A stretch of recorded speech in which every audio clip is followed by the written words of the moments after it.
Welcome back to Royals Review, and you join us after a 2-1 victory over Huddersfield at the Select Car Leasing Stadium. You can all hear that I'm feeling better and much more positive after a win. Jimmy, how are you doing? I'm all good. Yeah. Glad that we got a win. Yeah, absolutely. And you may have seen, if you follow us on X or Twitter, Jimmy and I have been on the beers recently, which may be why we both feel so much better. And it might have been a good luck charm for Reading at the weekend. So we'll have to continue that, Jim. We'll have to continue drinking to make sure that the Royals win. Right, let's jump straight in then to the win over Huddersfield. 2-1. Great to be back to winning ways. I think let's just start with Harvey Knibbs. Like, he's the player that I wanted to talk about the most. But I'll let you go first. What did you make of Knibbs' performance on Saturday? Yeah. I mean, firstly, fantastic win, especially to come from behind. Great way to sort of bounce back from the Burton match. Sorry, not the Burton match, the Bolton match.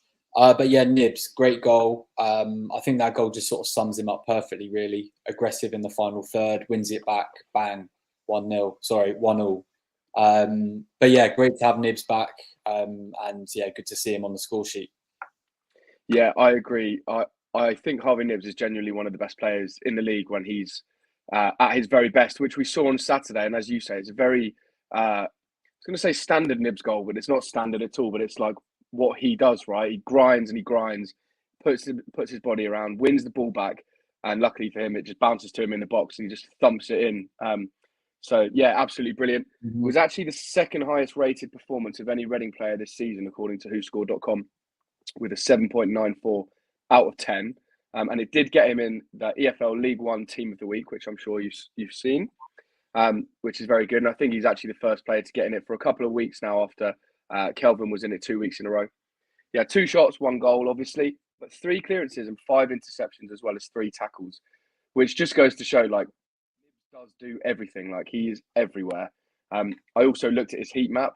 And again, I think we even said this on a previous podcast, but like, it's really hard to tell where he plays if you don't know where he plays from his heat map, because it's just everywhere. He's literally everywhere. So great to have him back. Great to have him firing. He will be massive for us throughout the rest of the season, I think. So hopefully he can stay fit now and kick on. And talking of kicking on, that brings us nicely on to Ben Elliott, who has been in some fine form of late. Give us a few words on him, Jim. Yeah. Another nice finish from Elliott too. Perhaps slightly luckier because the ball looked like it was rolling a bit from the corner that Kelvin took. But you know how it is in these leagues: you win some, you lose some. And yeah, fortunately we won this time, and that led to Elliott scoring what would have ended up being the winner. But yeah, massive season for him. And yeah, it's great to see him on this good run of form. Long may it continue.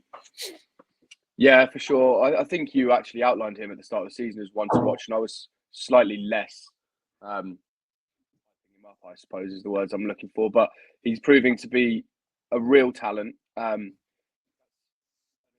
a blank, and then goal. So 2 goals in 2 games for him. 2 goals this season in the league from 0.5 xG. So, you know, slightly suggests that he scores bangers, which we did see on Saturday. Like, was from outside the area. It was a pretty lovely goal. And it's just great because, I mean, I have and I will continue to mention Lewis Wing at any given opportunity. But it's lovely to have Savage and Elliott both performing nicely alongside Wing too, which allows Wing to drop back and be the playmaker, which I think going forward will be vital for Reading. The last player then we've got down to talk about is the key topic of our last conversation, actually, Jim, is David Burton, who has been brought in last week and then the Huddersfield game after Boyce Clark had a bit of a howler, and obviously Joel Pereira is out for a little while.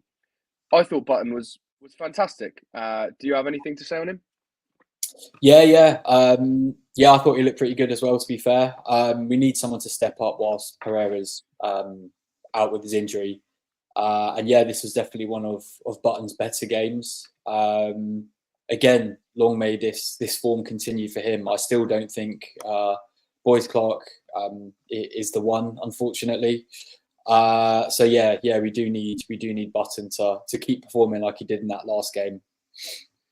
Yeah, for sure. He made 6 saves in the game, which is the third highest of any League One goalkeeper in a single match this season. So that just shows how well he played. And I have to say, I don't think he should receive any negativity around the goal. I think he made a wonderful save from the free kick. Mm-hmm. And then he did his best to get there at the second one, but he's so close and it's so quick. And there's no Reading defenders that have followed it in. So I think he gets away with the goal. I don't think that's his fault at all.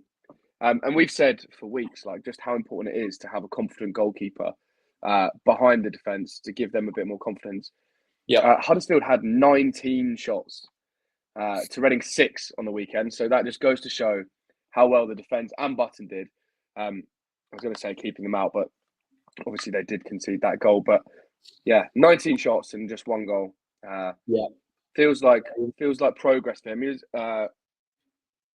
yeah, definitely. I think sort of, I guess following on from what we said post Bolton, you know, it's not just down to the goalkeeper; it's down to the defence as well. So yeah, it's really good to sort of see the whole defensive unit sort of step up together and yeah, defend against the sheer amount of shots that were coming up against them in the match against Huddersfield. So yeah, yeah, well done to them all.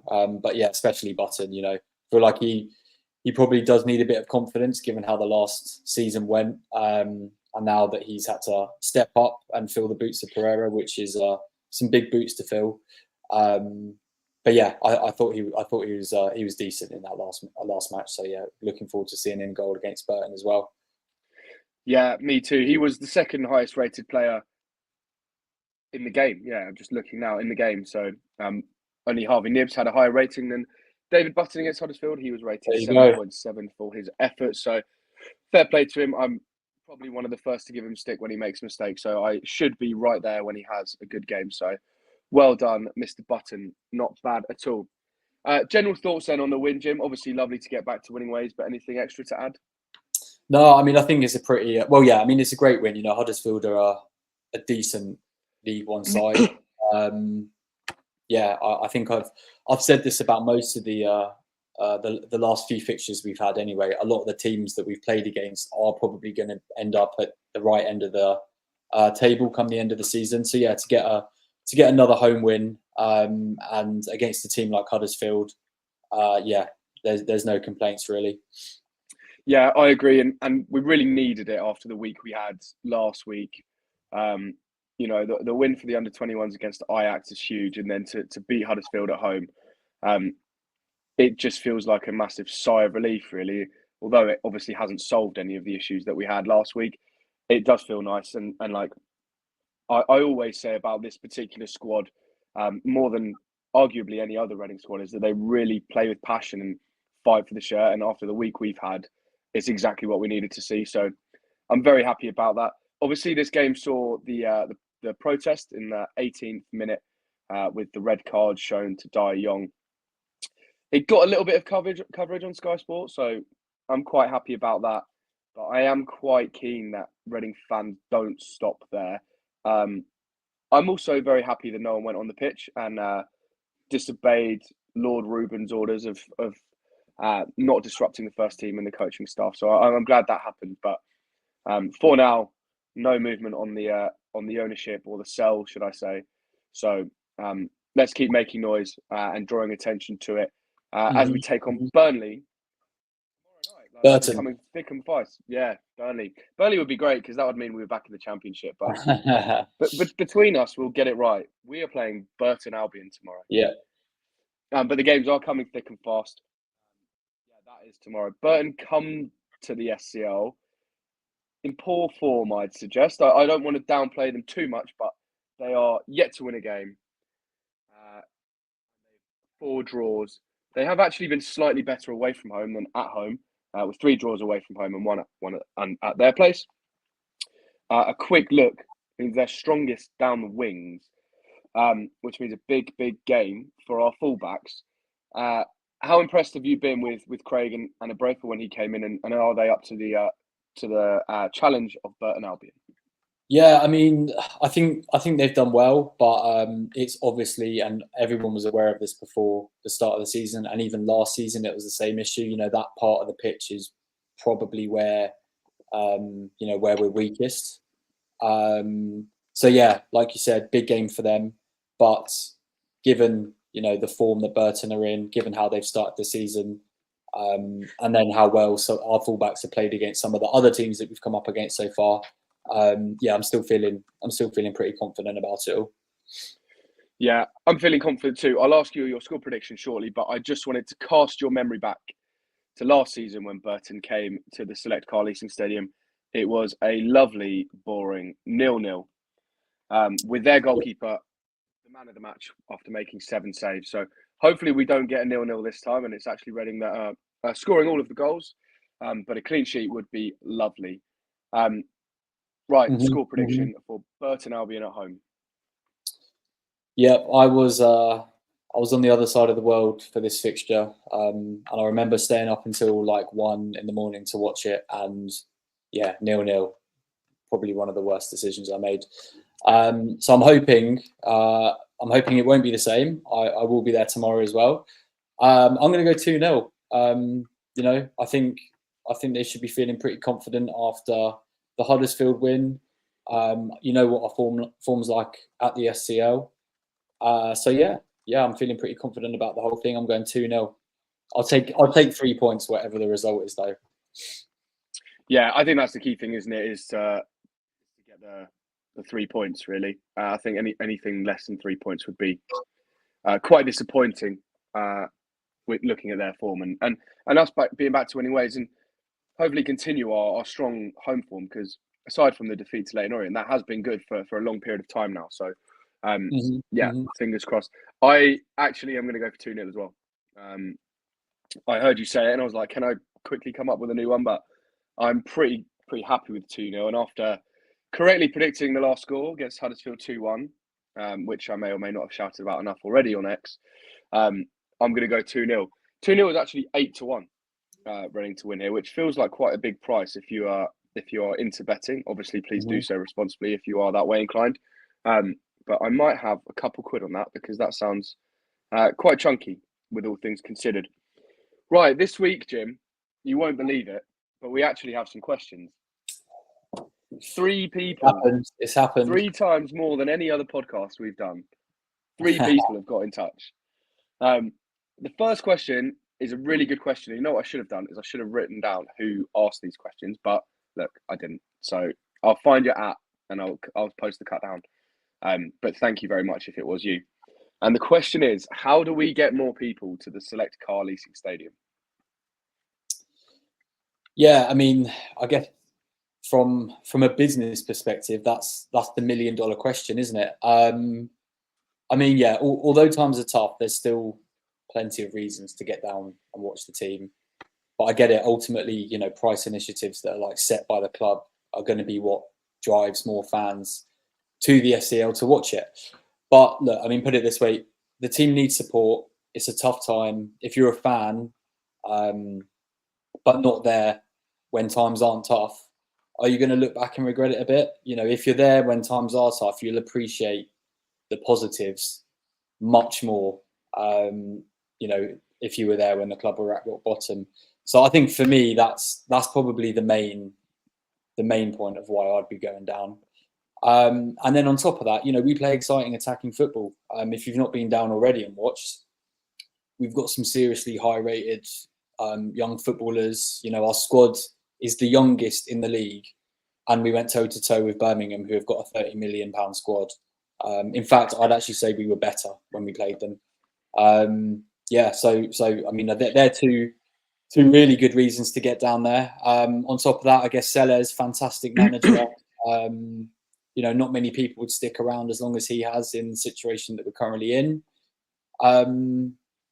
I guess, what were you saying earlier? We were averaging 2 points per home game since we got relegated. I don't know if you want to add a few more points to this.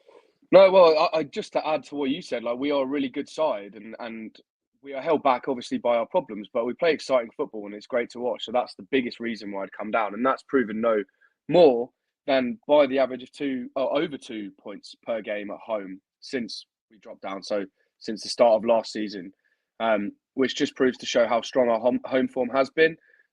and yeah, we've only lost once at home this season. So I would definitely get down. As you said, just to support the team, like the boys really need it. And you mentioned Selles. Like, I genuinely think he's the best manager in the league. He really gets it. He gets what we're going through, and he's doing his best. And he needs a bit of support. And I think everyone that has the smallest affinity to Reading FC in their heart should make the effort to get to games and support him and the boys. And to go back, actually, to double down on your attacking football point, only 4 teams have scored more goals than Reading at home in the league this season. So scoring lots of goals, we're having lots of shots, we're playing fast attacking football. Just get down there. It's so much fun. It's family friendly. There's actually a half decent atmosphere down there now, thanks to the Club 1871. So get down there. You really won't regret it. Mm-hmm. I think just going back as well on your point about averaging 2 points at home. Look, we can basically translate that to, you're likely to be the least disappointed with Reading's performances now compared to the last few seasons. So if you want to come down and watch the best Reading performances that you're likely to see, or likely to have seen in the last few years, come down to the fortress that is the SCL Stadium. Look, no matter the situation, whenever we come out of the other side of this whole thing, we've got a team and a manager who've stuck about, and they've really gone for it on the pitch through this tough time. So yeah, fans should be doing the same, really. Yeah, I totally agree. Mm-hmm. Right, next question. I think this might not be quite as long, the reply. Burton continues to perform well. Should he keep the number 1 position when Pereira returns? Sorry, that cut out a little bit. Burton continues to do well. Should he take over Pereira's number 1 spot? You got it. No. No is the short answer. I think Pereira has done, more than enough, way more enough, to have that spot as his. But you know what? Like, that doesn't mean that Burton shouldn't go for that number 1 spot still. I guess at the end of the day, that's the manager's decision. But I think, Burton's, although he had a good performance against Huddersfield, I still think his consistency and a lot of the other attributes that a goalkeeper should have are still a long way off of what Pereira has shown. Like I said, long may his form continue, but I do think Pereira is probably going to slot straight back into the team once he's back from his injury. Yeah, and looking at this a little bit like with a logical head on, he's not played enough games this season to suggest that he should replace Pereira. Like, he's had 1 bad game, I'd say, 1 good game. So based on that, it would be quite silly of me to say, yeah, I think he should replace Pereira, but it's on him, right? Like, he needs to be giving Selles a selection nightmare. He needs to be putting in performances that are posing the question to Selles, like, why am I not the number 1 when I'm making all of these saves and I'm keeping us in games and winning us games? So I need to see a lot more from him. So the answer is no at this point. But talk to me in, I don't know, a couple of weeks as Pereira starts to look like he's going to return, and maybe we can have this conversation again. But I certainly haven't seen anything yet to suggest that he should replace Joel Pereira. The last question then. I'm not sure if this was asked in jest or if this is a serious question, but we'll treat it as if it's a serious question. With Manchester United in freefall, should we be worried that they might come in for Ruben Selles?